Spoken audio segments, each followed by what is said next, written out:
Hey, good afternoon, everybody. Welcome back to the Roofr Masterclass. I am your host, Pete McKendrick, and I have a special guest star here today with me, replacing my sidekick, Nick, who's usually here out on vacation. Enjoy your time, Nick. Actually, spend some time on vacation. But hmm filling in for Nick today, because he is the resident DIY expert, Matt Radford. What's up, Matt? How's it going? Good. I got some big shoes to fill. Nick's pretty good. Well, according to Facebook, you are the better DIY person. So Well, that's true. So I'm not it's gonna. I'm not only gonna. only fitting that you'd fill in for Nick on this one. So And if it's on Facebook, it must be true, it right? has to be true. Has to be true. Absolutely. Yeah. Yeah. Facebook and Google are the sources of truth, right, for everything. So, 100%. Yeah. so really excited today to talk about what I think is probably the most underestimated piece of our software, the DIY tool. I think there's so many uses for it. Very flexible tool, and really kind of pulls together what I like to call our suite of tools. On the measurement side, so many of the other measurement companies are all or nothing tools. You're either ordering a measurement or you're not. We've tried to diversify the offering a bit to give you the ability to handle any situation, and I think the DIY tool is a huge piece of that. So just wanted to kind of cover really briefly, Matt, some of the uses of the DIY tool, some of the things that you can do with it, some of the situations that it helps to cover, and then we'll jump into a little demo here. Matt's going to kind of show us how some of those things will operate. So let's talk about, first off, let's talk about, just the DIY tool in general, right? For someone hmm that maybe hasn't seen it, or possibly on this call isn't even, on this webinar is not a Roofr user, just a quick explanation maybe from you of what the DIY tool is and what it allows you to do. Sure. So for me personally, I started at Roofer because of the DIY tool.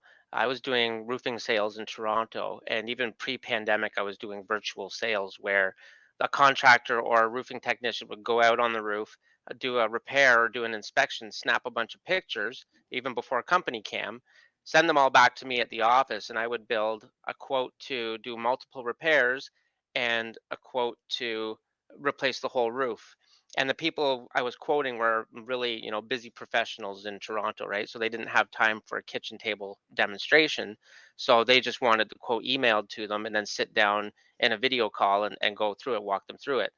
So I was doing that, and I started using Roofer DIY back then to do my estimates. And the thing was, like, I could zoom in on a house, trace out my hips, ridges, valleys, dormers, everything I needed, and create a roof report instantly. And with the Bing imagery, it was free. So like when you get really good at it, it's fast. You can literally zip out a measurement report in minutes. Like this back here says you get a roofing estimate in 26 seconds. You can draw a measurement report in 26 seconds when you get good at it. Yes, let's talk about that. How difficult was it for you to learn the DIY tool? Like how quickly did you come up to speed and be able to draw on it? I'm a nerd, so I mean, and I play a lot of video games. Like I had the original Nintendo back in like 1987, so I've been a gamer my whole life. So I picked up on it pretty easy. But I showed my son how to use it, and he's 9 years old. He was 9 years old when I showed him how to use it, and he picked it up pretty quick. It's point and click. It's really simple, really easy, but like anything, it takes practice. Um, I got used to using a tape measure and running around on the roof with a tape measure. Now I'm used to this. It's like hand banging. When I started shingling, I learned how to hand bang with a hatchet. Eventually, I had to learn how to use a nail gun. I got a new piece of technology. The more you practice with it, the faster and better you get. So it's the same with drawing measurements. Yeah, so let's talk about a little bit of the use cases. So obviously, you can draw it yourself, and there's a number of options here, right? So it's great if you want to test out Roofr as a product. If you want to just kind of see what we've got going on, you can register for an account and jump in there and DIY something. But there's a couple different ways. Obviously, you can get imagery from us, but some of the use cases that I like for it are the ability to upload products, upload your own image. Let's say hmm it really caters to the guy who maybe is in a more remote area. A lot of times the imagery providers don't have great imagery if you're out in the boondocks, right? So what do? We just can't use a measurement tool like this at all. We can't hmm use any of the leading measurement tools because the houses are too remote. We've kind of gone around that by being able to allow you to upload an image, right? hmm So, and then along with that, something that we're going to show today, blueprints, which I think is absolutely huge, right? Yeah. So I know I talked to a lot of new construction guys, and blueprints are a huge part of what they do, and being able to measure off the blueprints and be able to work off those blueprints easy is a huge piece. And then something that we'll talk about later on, which is probably my favorite use of the product, is being able to edit, being able to Hmm. edit our existing reports. I believe we're the only service in the industry that allows you to buy a report from us and then go in and use the DIY tool to edit, correct? Yeah, that's right. And for use cases, like I have people that use our DIY tool for Christmas lights. Just measure the eaves and rakes and stuff and get their Christmas lights. Same with coatings. If you don't need to draw all the hips and ridges and everything, you can just draw the perimeter around the eave and the rakes. And you get your square footage, put a pitch on it, and it'll give you a square footage of the entire project. So you can do that in seconds. Just trace it, get your square footage, and now you have what you need for your roof coating or your roof washing. So there's so many different use cases. I have people that use it for measuring driveways, for doing driveway sealant. Yeah. So there's, yeah, a lot of use cases for it. Yeah. Yeah, it's an awesome tool. And like I said, it just adds to the versatility of our offering altogether. From a measurement standpoint, obviously we have our hook, the $10 measurements, that we're famous for. But I think this is an overlooked piece that really can be very beneficial to your business. And like Matt said, if you're able to kind of master it and take the time to learn how to do it, there's a lot of really good opportunities there, to measure on the spot. One of the things to note about the DIY tool that I love as well is that when you do use the DIY tool, you're downloading a full blown report instantaneously. Hmm. So if you're someone who's a one call closer, or I've seen, like, we know there's guys that do it at home shows, the ability to be able to use this tool to measure on the spot and pull up a really detailed, full blown report is huge, right? No wait time. You can get it instantaneously. And that's a huge ability to then take that down the road into our proposal tool and be able to close the deal on the spot. So let's dive into it a little bit, Matt. Let's Sure. just start with, I think let's start with blueprints, right? Yeah. Let's go straight to blueprints. That's, I think, what we tagged this webinar to be about. So let's start there, because I think that's one that we get asked for quite often is, can you guys measure blueprints? So let's get in there and show them exactly how we can go from a blueprint to a measurement, and pull up a really nice detailed report. Sure thing. You see my screen okay there now? We can, yep. All right, excellent. So the first thing I want to do is get into Roofer. You want to go to measurements, and then up here, go to DIY reports. And then from there, I'm going to go over to create a DIY report and type in the address, or copy and paste it if you got it from Google. I can't talk and type at the same time, so just bear with me. I'm over 40, okay? So, okay, so I put the address in here, and then it's going to take me to the image selection screen, where there'll be different satellite imagery, but this is different now. This house was tore down. I have the blueprints for this building now, so I'm not going to use this image. What I want to do is go down here and see where it says upload image. Now you'll notice it's only in JPEG or PNG format. So you have to make sure that the blueprint is in an image format. So what I'm going to do is I'm going to open the blueprint right here. I have my blueprint. I'm going to scroll down to where the roof plan is. It's right here. And I'm going to zoom out a little bit so I have the entire page in. And now, whether you use Safari or Chrome or whatever browser there is, you can go online and find a tool that does a screenshot. Okay, and I use one called Snip and Sketch. It's really simple, really easy. You just open it up, click New, and then trace around the entire page that you want to have saved as an image. Okay, click Save. I'll save that to my desktop. I'm gonna name it. Blueprint. Okay, save it. Boom. Now I'm going to go back to Roofr, click Upload Image. Go to my desktop. I wish I had my glasses. There it is, Blueprint.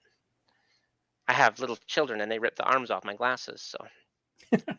So now it's going to prompt me to set the scale for my image. So this is where I'm going to want to draw a line. So in order to draw a line on here, I need to know what one of these measurements is. So I'm going to go back to the blueprint, and what I can do is zoom back in here and get as close as I want.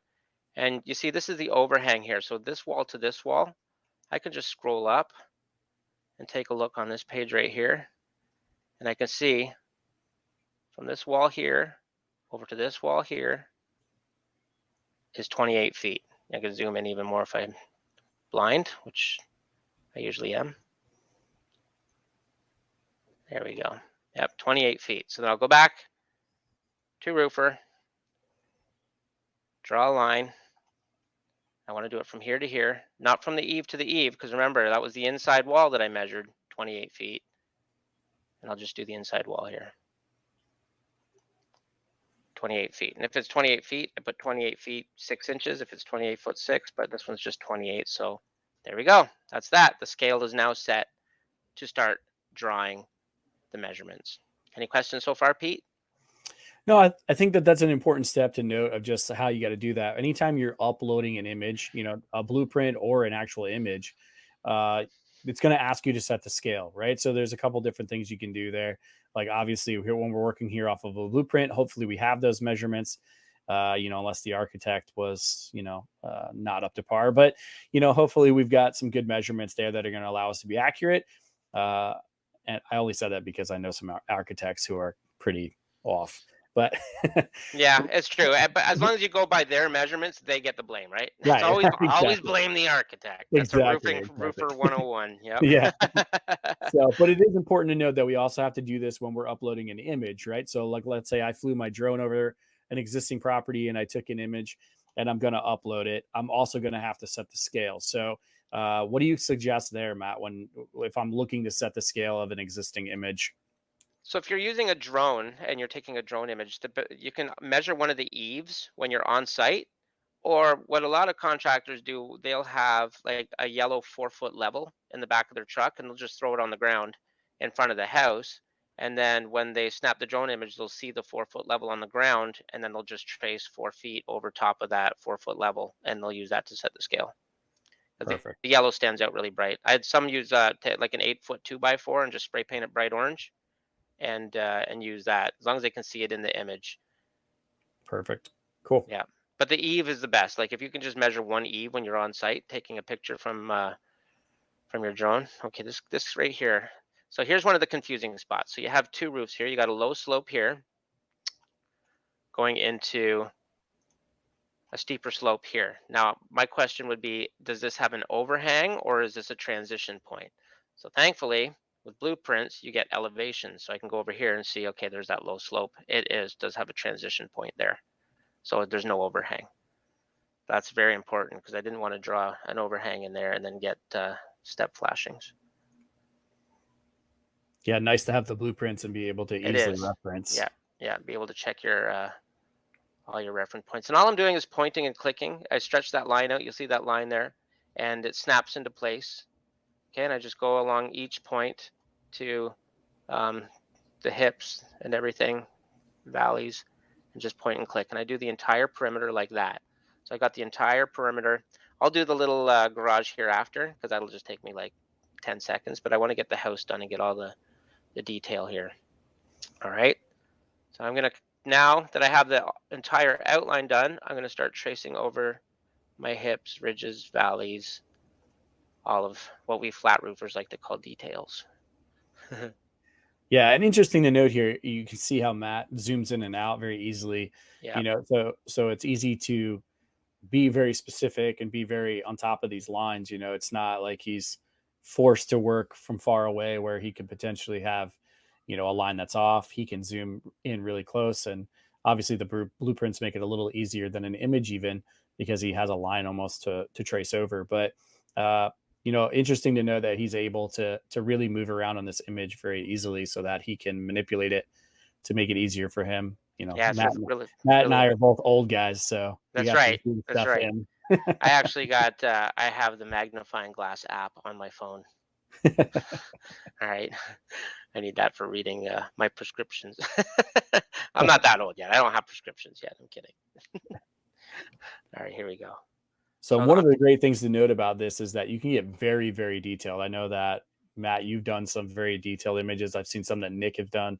I remember back to a commercial image that he did where he actually laid out the lines, for the material that was going to be laid down. And, I can get very, very, I think we even had a customer, a week or two ago mhm, that sent us an incredibly detailed yeah, DIY that they had done to show off a bit.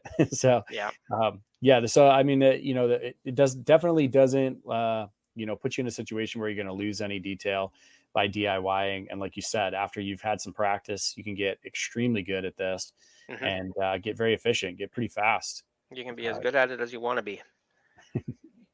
Um, where are we here? So I got all these lines drawn on all the hips and ridges. Now you'll see here, I'm going to go back down to the elevation on the blueprint here, because you'll see this low slope roof up at the top, right there in the middle. Okay, I have to draw that back over here, which is this one right here, but I'm going to put that on a separate layer. So the thing is, I have to cut out the room, all right, because there's a room right here that has step flashings going up the side, and this is the front wall right here. Okay, so I'm going to go across this front wall right to there because there's overhang, and I'm going to take this right up to that ridge.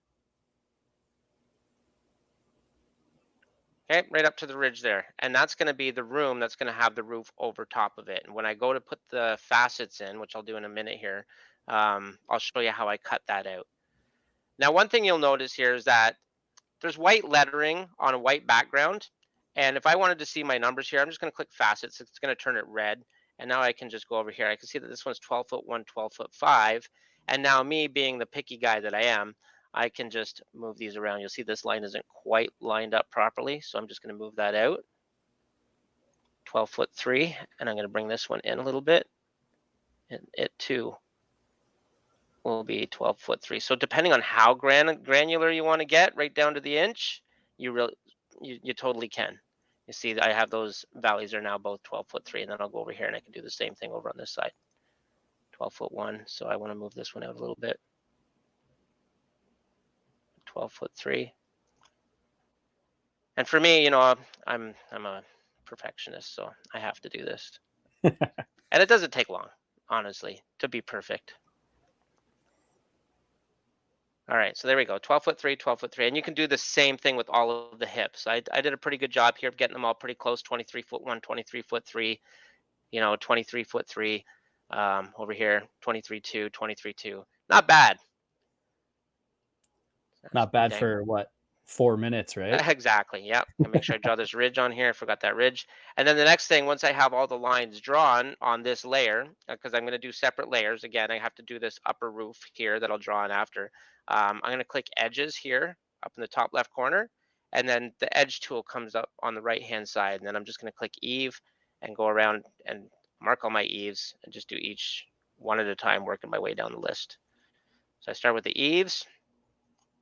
And again, I'm going to keep zooming in, zooming out. I really hope that everybody is able to understand me with my Canadian accent. Well, you haven't said process yet. We got to zoom in, Or eh? And then zoom out a little bit more, eh? Oh, I just labeled a hip as a valley, so I'll just fix that hip. I got to do hips here now anyway. Hip, hip.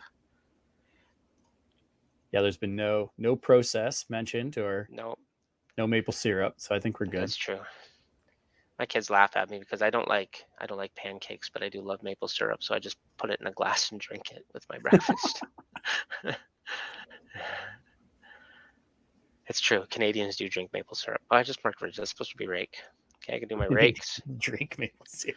I see, Pete, you're messing me up. Okay, you got me talking while I'm working, and you're throwing me off my game here. Yeah, Okay, ridges. it's like having to turn down the radio to follow direction to hear better, Oh, to yeah. see better, right? Okay, and then I'm gonna do transition here around this little low slope. Okay, we got all our transitions there.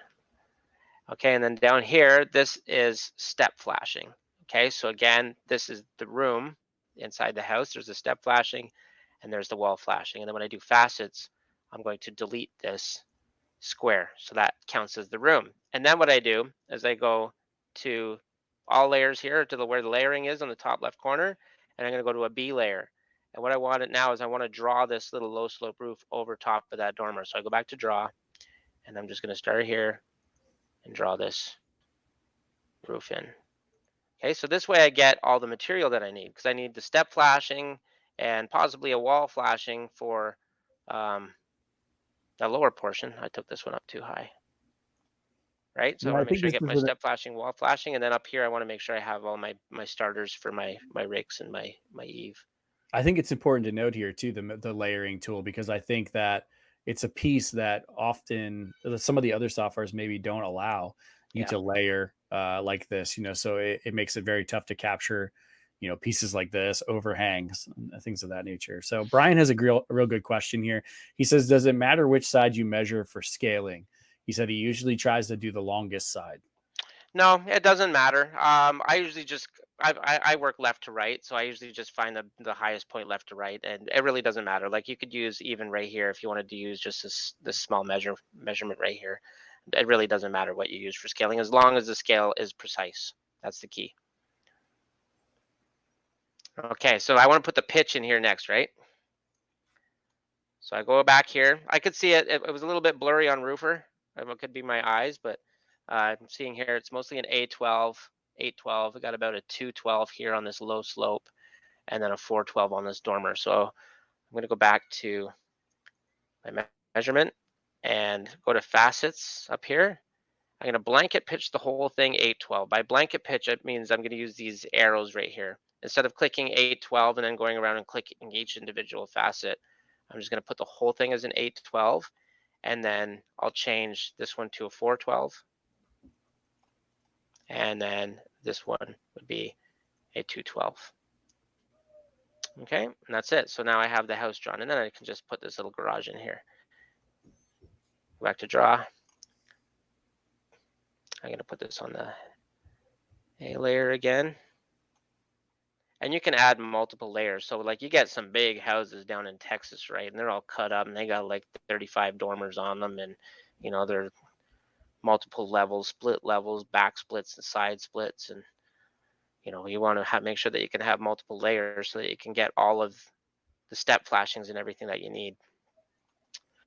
All Yeah, right, so there's that's that. no limit, correct, on the number of layers you Exactly. can add. Yeah. We used to have a limit when we first had this. I think there was 5 that you could do. That was it. But then, roofs are really, really crazy these days. Gone are the days of just a simple little hip roof.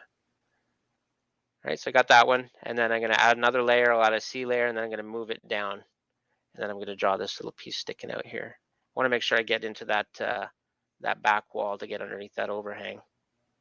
Just take it into the dotted line there. This is nice and relaxing too. Like you put some tunes on in your headphones, and you just sit and draw your own roofs. All right, my Canadian's showing now. There we go. Edge, eaves. Okay, hips,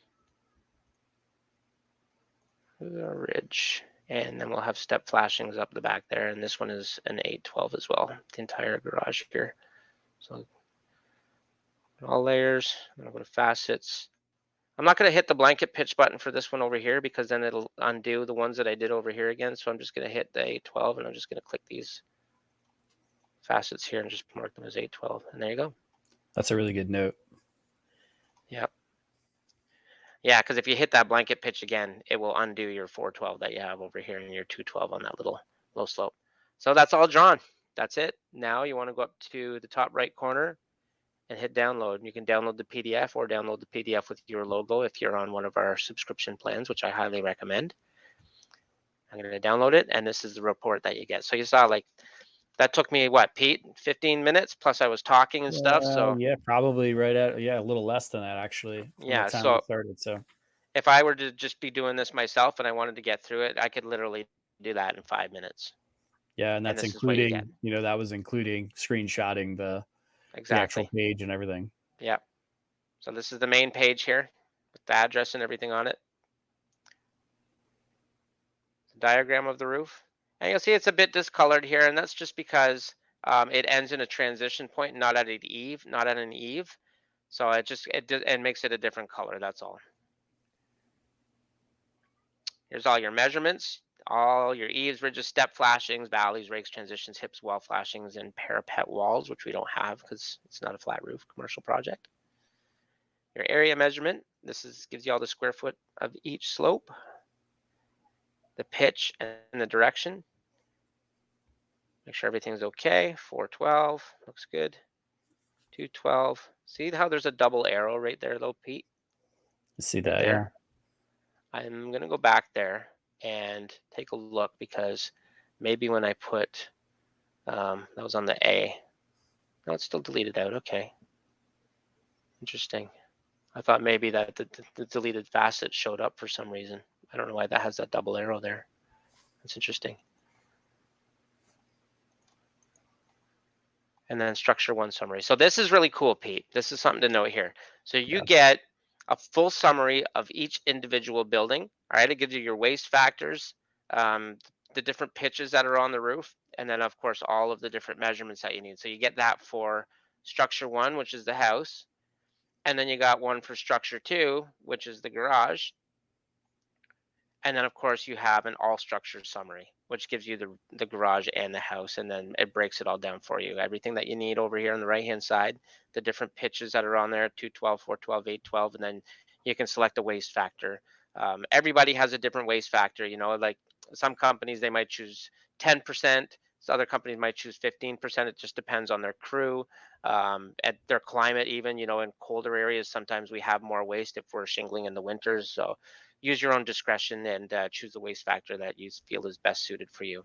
And then go down here and you got your material estimate. And this gives you the bundles, your starters, ice and water, synthetic. You got your caps and your valley and drip edge and everything. And again, you apply that waste factor there. It's 0, 10, 15, or 20%, and it'll give you the breakdown of all the materials that you need for shingles for that job. Yeah, it's interesting. I saw a report just the other day of a fairly large property, and they had a pretty sizable pool house in the back. And the person who requested the report asked just for the pool house. But I think it's important to note in this situation, like you get this structure summary by each individual structure. So it really is beneficial to kind of draw the whole thing, Yeah, because you could, you possibly upsell, to some portion of the house, or maybe even save it for a later date if you potentially are going to go back there and try to sell on the house itself if this was a pool house, or maybe they're not going to do the shed right now, right? But be having the ability to quote both and having that report readily available if you decide to go back there and quote something, is definitely beneficial. So I would say if you're going to draw the whole thing, because we do break it up, right? So if yeah, you're only quoting one of these structures, having both, could be beneficial in the long run. So take yeah. advantage of it. And not only that, when you're done the job, like you complete the entire roof and the project is over, usually you have a package of information that you give to the homeowner that has their warranty and stuff in it. If you give them the completed diagram and the completed roof report and they see it, and they have the extra buildings and stuff on there, that will encourage them even down the road to open that up again, take a look at that report and say, hey, we should move forward with this. So it's always a good idea to complete the drawing to the best of your ability, do it all, and then when you're done the roofing project that you're done, give them the roof report with their warranty and their paperwork. So we got a couple questions here that I want to, before we move on, I would just want to see if you got what your take is on them, Matt. This one says, how would you determine the pitch if the blueprint doesn't specify it for each individual facet? I'd call the architect. For a blueprint, that's tough. You got to have Yeah. it on the blueprint, 100%. There's no other way to be able to determine the pitch. If it comes to like doing a drone image or something like that, there's other ways to verify it on site.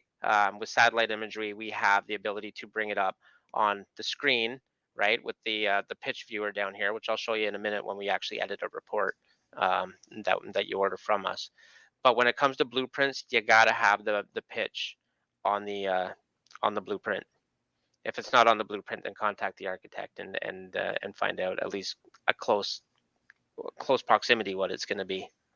Yeah. And the next question here, which I think is a great one, it says, in the case of having a secondary structure, like in this one we just did, do you need to sketch the first story slopes first, or does it make a difference? No, it doesn't make a difference. That's just I'm a roofer. I like to start at the bottom and work my way up. So that's just how I draw. I just start at the bottom layer and work my way up to the top. But Yeah, you can with the start at the layering top. tool, you can really put it in any order, correct? Yeah, exactly, exactly. Yeah, that's just my own preference here. Now, I see that there's a question too about entering a project address, and that actually comes up quite a bit when you have a new construction and there's no address to put in. Sometimes, let's just see here. Let's see if I can do it here. When you go to DIY reports, you can just put in the town. You go here and let's see if I can do it for my town here. Gonna let me. No, it's not gonna let me do it. Sometimes it will, especially in the United States, not so much in Canada. Um, but you just put an address in there that's close. Um, I've done it where you just put the town address, even if you just put the state address in there. But you have to have an address in order for it to populate and then to get to the next screen where you're gonna put the image in. Yeah. 100%. Even if you use your home address, I mean, or your own shop address, which is another idea. So if you have your shop and it's 1234 Main Street, just put your own shop address in there, and that way you can still do the blueprint. And then if anybody asks whose address is on the report, just say that's my company. And if you're on a pro or a premium plan, then you can put your company logo on there too. So if you have your company logo and then your main address on the report. Yeah, that's a smart play. I like that. Yeah. So let's shift gears a little bit and let's talk about the other use case, which I love. Hmm. Our friend John Broche is, I think, the first person who really told me that he, really, really put it to use out in the field. But the ability to edit an existing report. So, when we order reports from Roofer, we're getting that full blown report back. And let's say our guy goes out in the fields, we want him to just double check. Hey, verify that everything on this report looks good. He goes out, maybe he determines the pitch is off by slightly off, on a specific piece of the roof or something, maybe like you said, maybe there's some overhangs that, didn't get nailed exactly as we had hoped.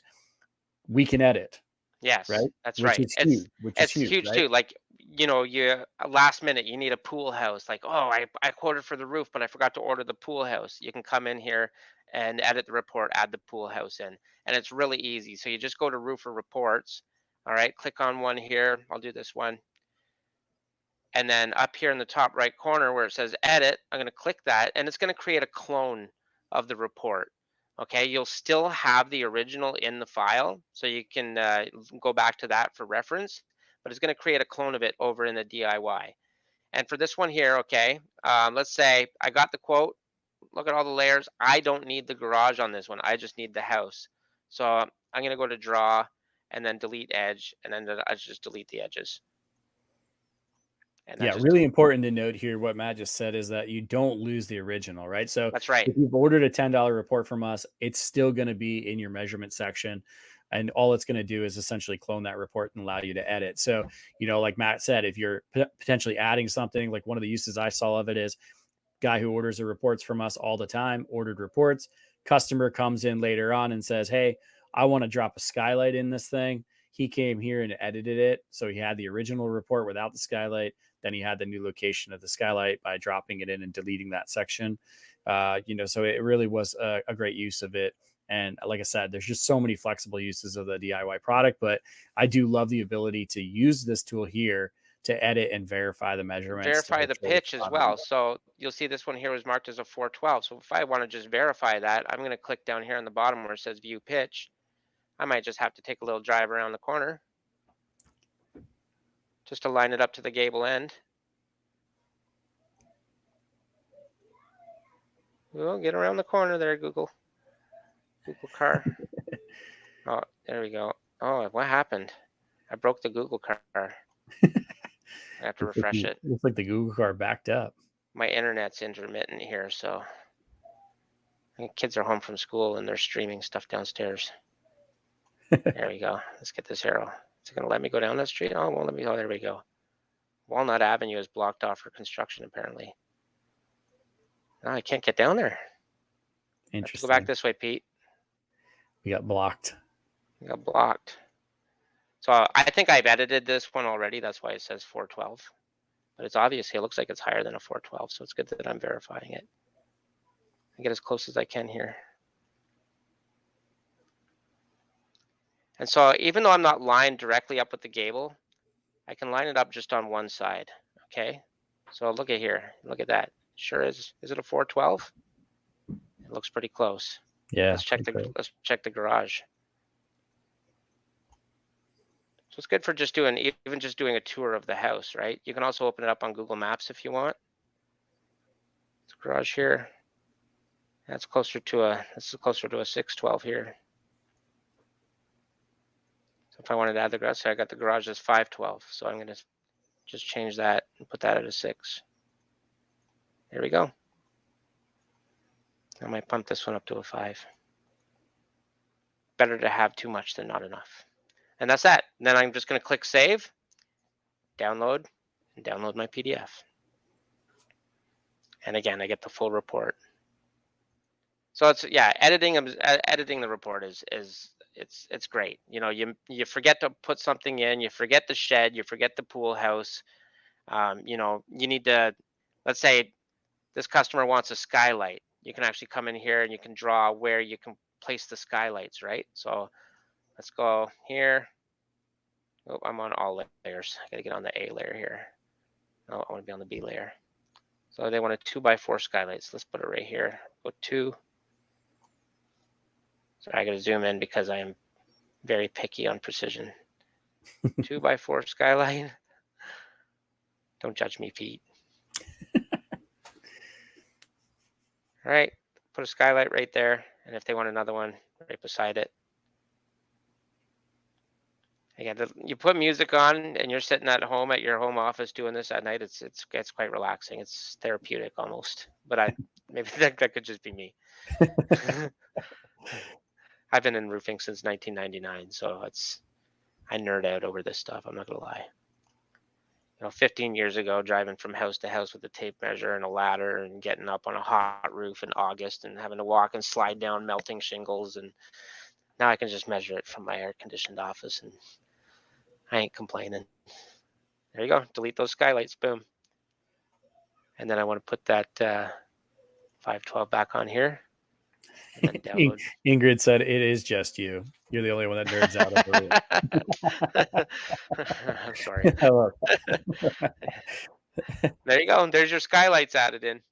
So again, you can use the editing tool to do whatever you want. You can draw on the roof and you know, add skylights. You know, eliminate chimneys. If you want to tear that chimney down, you can go back in here and just get that chimney right out of there. Oh, that's not a chimney. That's actually a roof on the front. But if you had a chimney, you could tear it down right there and add that as well. So a couple of interesting questions we'll throw you here, Matt. This one says, if I enter an address and the imagery cuts off part of the building, is there any way to expand the imagery or scroll over to where I currently see? 100%. Yeah, I'll show you an example of that as soon as the blue wheel of death stops turning. Loading. And now for a message from our sponsors. Yeah. Oh, here we go. All right. We don't have no sponsors. Okay. So we put in an address and part of it's cut off. This comes up often. So I use 1 Toby Court, Holland Landing, Ontario. I've used this one quite a bit. So I know that part of the garage, the corner of the garage is cut off. Yeah. So did I go into I need to go into the DIY tool. This is not DIY. Create a DIY report. Let's try this again. Holland Landing, Ontario. Don't want to attach it to a job right now. All right, so you'll see that the corner of the garage here is cut off. All you need to do is just hit the zoom out button right here. Okay, and that'll put the whole, like this picture that you see is the picture that you will be drawing on this image selection screen. So again, if it's like, let's say the pin is dropped in the middle of the street, you can adjust the map center. Like it might show up like this, right? And you'll come in, you'll see your images, and it'll be like, oh, this is the middle of the street. I don't see the house. Just click adjust map center, take that pin, drop it over the roof, click confirm. And then if the corner of the garage is still cut off, just zoom out. And then away you go. It's a great tip. Yeah. Use these little functions up here, adjust map center, and then the zoom features as well to get the image right where you want it, centered the way you want it. and that's also how it will show up when you go to draw it myself. If I So we got a zoom way question. out, you'll see that exact square here. See? We've got another question here Hmm. that says, "What about if it's covered with trees? Can you overlay a past image without creating a new report for the same address?" No, no. If it's overlaid with trees, the best you can do with DIY reports is because our imagery is low flying aircraft imagery with near maps. They do multiple flybys per year in most areas. So when you're drawing a DIY report, if you're in an area that has multiple seasons, you should have a drawing that has no leaves on the trees. And I'll just go back to that Toby Court one again because that's a good example. Because I'm up in Canada and we have 15 different seasons up here on Yeah, any that's different day of usually the any given day of the week. So you'll see here like see if I can adjust the center here. Even go over to this garage because there's a tree right beside the garage. So you'll see this one here has a lot of beautiful green foliage, and this one here does not. So that's the really good thing. And we just picked up Vexel imagery as well, and it's the same thing. So with the Vexel imagery, they're also taken multiple times of year, so you have multiple options. That's the only thing we have right now to yeah. be able to get through trees. And the You know, date is listed there. The date that the image was captured is actually listed exactly. right Yep. there, so you Yep. can tell what time of the year it is, and Yep. hopefully find one that's got less tree coverage.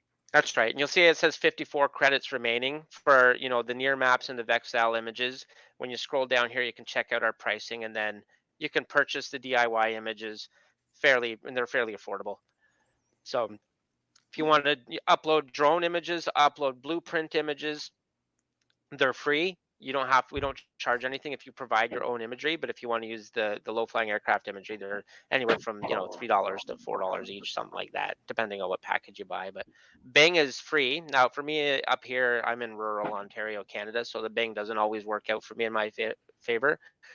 So that's available. It's really good in the southern states for Bing, especially when you get into more urban areas, Miami and where else is urban in America. Hey. Yeah. Well, and I think that's a huge thing to note. We kind of we missed on that on the blueprint side, but if you're uploading your own blueprints or your own imagery, this is a free tool to use.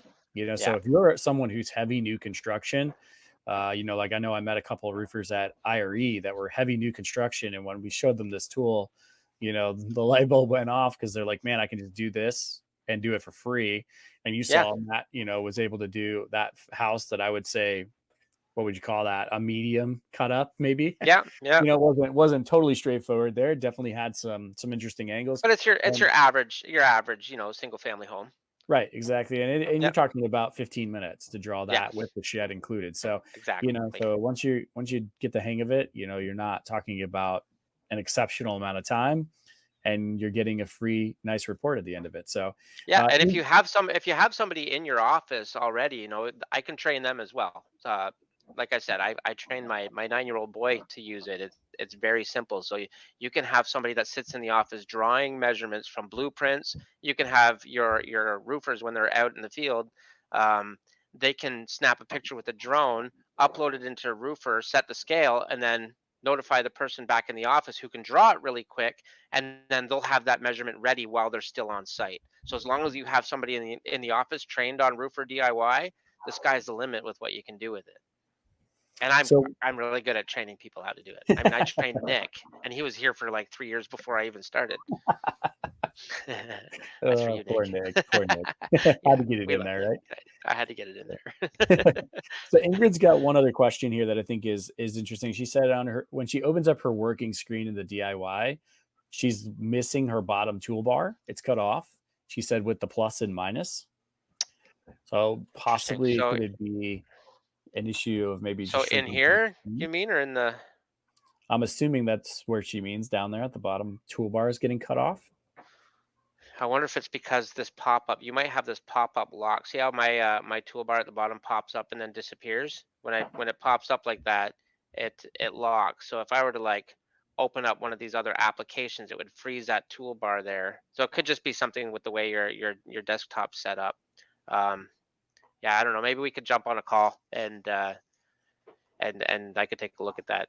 Yeah. Yeah, possibly just reducing the screen size may help Yeah, kind of bring yeah, everything in. that's what it is. So if I were to, um, let's see, do I have Spotify is already opened.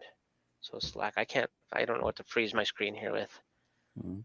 Let's Yeah, I try would air think that call. that's So if I probably hit air call, see now it's frozen. yeah. So now I opened air call.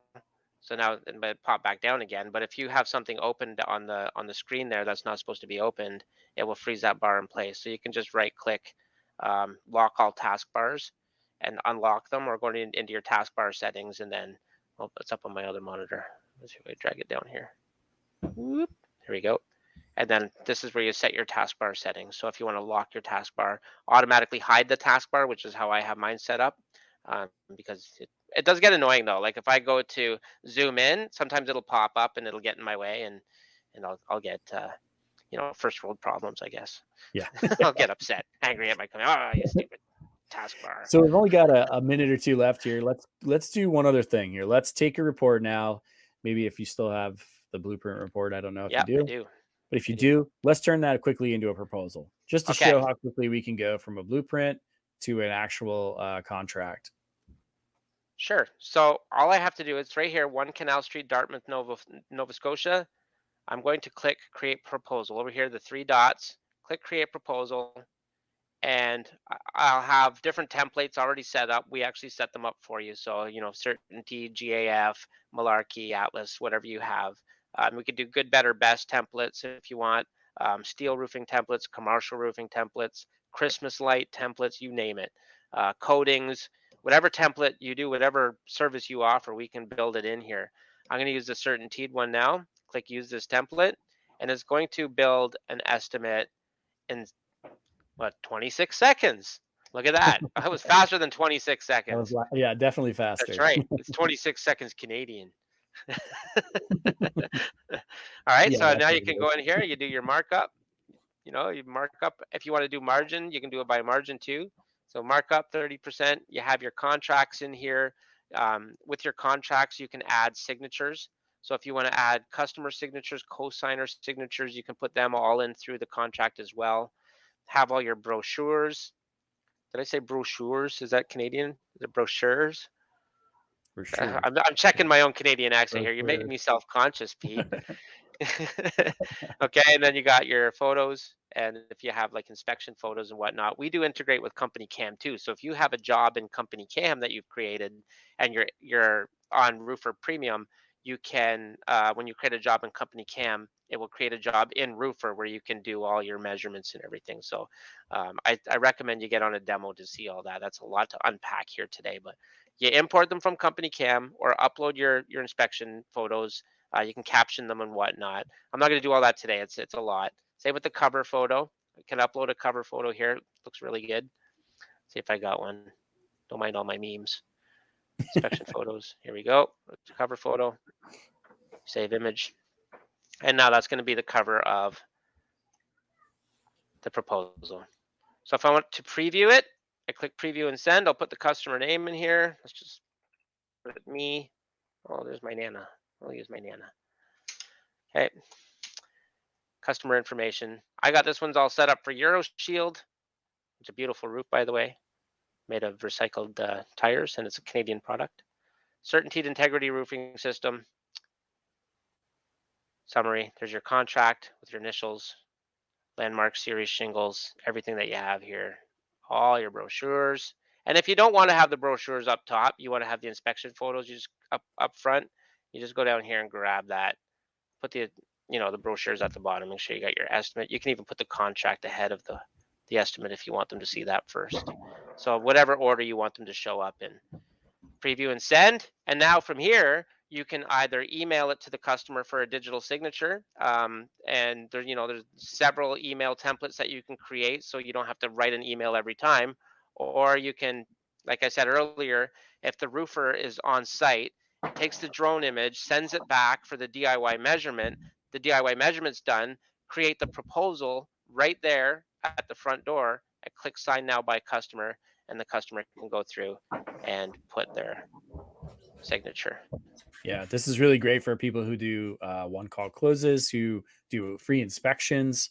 I know we have a user that does, his hook is, hey, get a free inspection, schedule an appointment with me, comes out, does the DIY, quickly turns that into a proposal like this and is able to close it before he even leaves the property. So, again, just another great use of the product. The home show idea is another great way to roll it straight into a proposal there right on the spot and be able to close some business really fast. So, the tools really work well together. And, obviously the ability to really take a new construction blueprint and turn it into a quote in a matter of a couple of minutes is, obviously a big advantage for sure. Yeah, it's seamless. And like I said earlier, the more you do it, the faster you get at it. And like you saw how almost bang on exact my hips were, like within an inch, right? And that was just from tracing it. I barely even did any adjustments. So the more you do it, the better you get at it for sure. And speed to sale is key, right? That's all right. Yeah. Well, thank you guys so much for joining us today. We're running a little over on time, so we're going to go ahead and wrap it up. But thank you, Matt, for jumping on. That was great. I even learned some stuff today. That's my pleasure. Anytime. So some great information there for you guys. As always, this masterclass will be up on our website probably by tomorrow. So if anybody wants to go back and reference any of this stuff Matt talked about, or watch him redraw some roofs, if you want to nerd out on some roof drawing, then it'll be on there. And we look forward to seeing you all next time on the Roofr Masterclass. Thank you guys for joining us. Take care, eh?